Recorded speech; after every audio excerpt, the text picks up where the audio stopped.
তো গতকাল এক ফ্রেন্ড একটা লিঙ্ক দিয়ে বলল, দোস্ত এই লিঙ্কে ক্লিক করে একটা কন্টেস্টে যোগ দেয়। এখন পর্যন্ত সবকিছু ঠিকঠাকই ছিল, কিন্তু সমস্যা হলো ওই লিঙ্কটায় যখনই ঢুকলাম তখনই ফেসবুকের মতো একটা পেজ আসলো আর আমায় বলল যে তোর ফেসবুক আইডির পাসওয়ার্ডটা দে, তাহলেই হবে, আর কিছু লাগবে না। তো আমিও দিলাম নাম্বার আর পাসওয়ার্ড, তারপর ঢুকলাম সেই লিঙ্কে।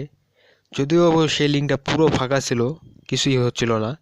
তো আমিও বের হয়ে গেলাম। কিন্তু 1 ঘন্টা পর যখনই আমার ফেসবুক আইডিতে ঢুকতে গেলাম, সাথে সাথে ফেসবুক বলে উঠলো, তুই কে রে, তোরা তো চিনলাম না, তোর পরিচয়টা দে।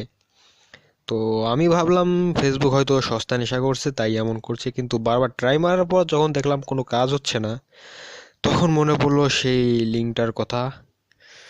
বুঝে গেলাম আমার আইডিটা পরপারের টিকিট কেটে ফেলেছে। আর এভাবেই আমার একটা শখের ফেক আইডি চলে গেল।